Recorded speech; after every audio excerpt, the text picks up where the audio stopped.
Et messieurs, bonjour. Paul Vanier, bonjour. Bonjour. On va d'abord commencer par Israël, qui a annoncé cette nuit le lancement de frappes de précision sur des cibles militaires en Iran. L'escalade se poursuit. Oui, nous alertons depuis longtemps sur ce risque de voir la guerre se généraliser à la région. Il faut arrêter le criminel Netanyahou qui commet déjà un génocide à Gaza.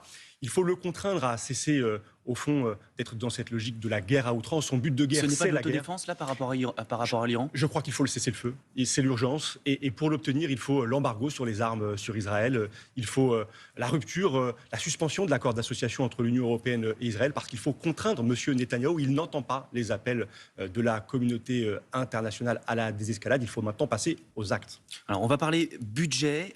Est-ce que vous pensez que le spectacle offert par l'Assemblée nationale, en ce moment, est à la hauteur du moment? En tout cas, les députés du NFP font leur travail pour dégager des recettes au budget de l'État pour financer nos services publics, pour financer la transition écologique. Mais c'est vrai qu'on assiste à un spectacle qui est absolument sidérant dans cette Assemblée nationale. On voit le socle commun, cette alliance La entre majorité macronistes autour de et la droite. Michel Barnier. Elle est en voie d'explosion, de dislocation. Les députés macronistes ne viennent même plus siéger à l'Assemblée nationale et ils sont sauvés par les lepénistes qui accourent très régulièrement dans l'hémicycle pour voter, au fond, une à une, les mesures du gouvernement Barnier. Alors, vous avez raison, le projet de loi de finances, il a été largement alourdi ou amputé de pans entiers, parfois même à l'initiative de la propre majorité de Michel Barnier. Et même l'article, vous savez, ce fameux article sur la surtaxe temporaire des grandes entreprises prévu pour 2 ans, qui devait rapporter 8 milliards en 2025, 4 milliards en 2026, a été supprimé. Mais ça, c'est parce que vous avez déposé un amendement qui levait les taux.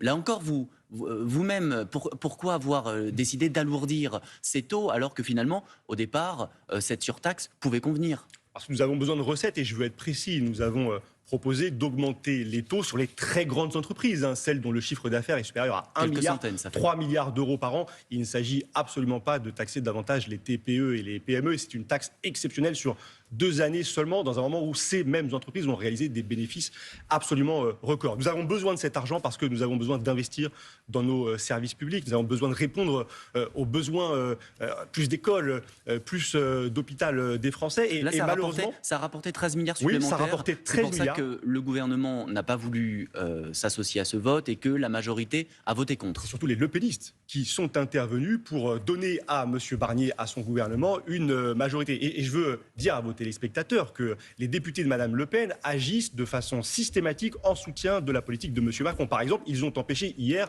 le rétablissement de l'ISF. Par exemple, ils ont empêché l'augmentation de la flat tax alors que c'était dans leur propre programme. Ça s'est fait aussi avec les socialistes. Et d'ailleurs, vous les avez dénoncés, vos camarades socialistes, en disant qu'ils n'étaient pas présents et que ça avait empêché le rétablissement de l'ISF. C'est d'abord le choix des députés du Rassemblement national. Mais c'est vrai que quand on est député, on est là pour siéger, on le doit à ses électeurs. Moi, j'appelle tous mes collègues du nouveau Front populaire à être à la hauteur, au fond, du mandat qui leur a été confié. Nous avons gagné l'élection législative. Et donc, nous avons les moyens d'agir. Vous pensez avoir gagné ? Et je suis même convaincu de cela. Ça se voit dans les votes et dans les victoires que nous avons emportées ces derniers jours à l'Assemblée nationale. Pas plus tard qu'hier, par exemple, nous avons voté le principe, c'est la taxe Zuxman, c'est un impôt sur les milliardaires qui va rapporter 13 milliards d'euros en touchant les 10 personnes les plus riches qui ont le plus gros patrimoine 2% dans notre pays. Au-dessus d'1 milliard, c'est ça ? Exactement, et vous savez que les principales fortunes françaises, les 500 plus gros patrimoines français ont vu leur patrimoine multiplié par 2 depuis 2017. Il est passé de 600 à 1200 milliards d'euros, et donc nous proposons de leur prendre 13 milliards pour rétablir les comptes publics. Alors, l'Assemblée a aussi retoqué l'article autorisant le gouvernement à taxer l'électricité à un niveau supérieur à la période d'avant-crise inflationniste. Mais est-ce que vous pensez que les Français y comprennent encore quelque chose à ce budget ? C'est vrai que c'est compliqué, mais en tout cas, nous pouvons leur dire avec clarté que les députés du nouveau Front populaire ont empêché l'augmentation des taxes sur l'électricité, et donc ils sont intervenus pour faire baisser leurs factures demain.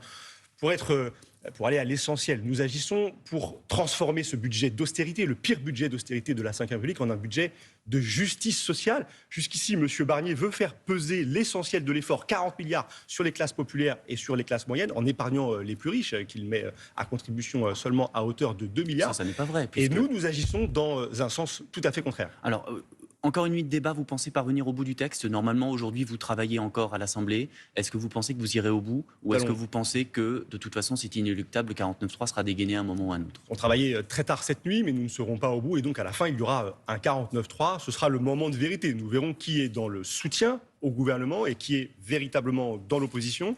Pour nous, les choses sont claires.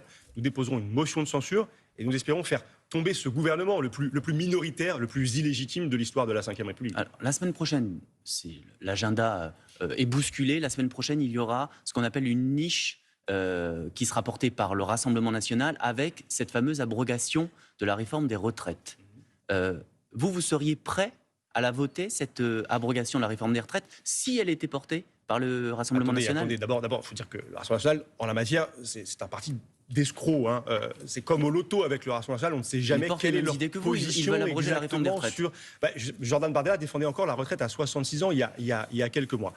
Alors, concernant leur niche, en toute hypothèse, aujourd'hui, il apparaît très improbable que la niche du Rassemblement national inscrive à son ordre du jour un texte d'abrogation de la réforme des retraites. On a eu une séance en commission où ils se sont comportés en incapables et leur texte a été complètement vidé de son sens. Le vrai rendez-vous, c'est le 28 novembre prochain, la niche parlementaire de la France insoumise qui inscrira donc un texte d'abrogation de la réforme Macron de la retraite à 64 ans à son ordre du jour. Et vous savez qu'une fois qu'il sera voté, je l'espère, à l'Assemblée, il ira au Sénat dans une autre niche et reviendra à l'Assemblée pour aller au bout du parcours législatif permettant l'abrogation de cette réforme rejetée par les Français. Le Rassemblement national a déjà annoncé qu'il voterait tout texte portant l'abrogation de la réforme des retraites. Vous seriez prêt à associer vos voix à celles du Rassemblement national s'ils viennent en secours? Moi, je ne peux rien faire. Je ne contrôle pas les députés du Rassemblement national et je ne cherche pas à le faire. Nous verrons si ce jour-là, ils assument, ils traduisent leurs paroles en actes. Je reste prudent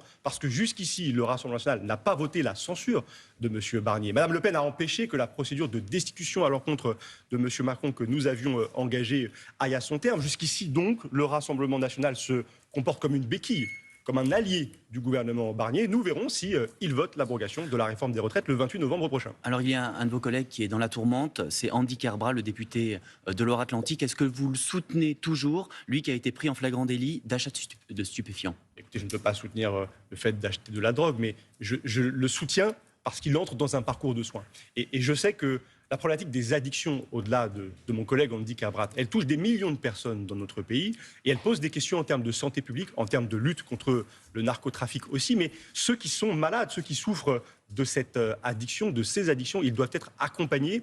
Et je crains que, en réduisant le budget de la sécurité sociale de 15 milliards d'euros, comme le prévoit le gouvernement Barnier, eh bien, on laisse ces malades-là aussi dans une situation plus difficile demain que celle dans laquelle ils se trouvent déjà aujourd'hui. Bruno Retailleau a condamné le député et lui a demandé d'en tirer les conséquences, à savoir de démissionner. Est-ce que vous pensez qu'à terme, il doit démissionner? Non, je ne le crois pas. Je crois que les personnes malades, on ne les pointe pas du doigt, on ne cherche pas à les exclure, à les mettre au banc de la société. On les accompagne, on les soutient lorsqu'elles s'engagent dans un parcours de soins et on souhaite leur guérison la plus rapide possible. Alors cette semaine, il y a une de vos collègues qui disait « Nous, les Insoumis, nous nous faisons une très haute idée de ce qu'est l'Assemblée ».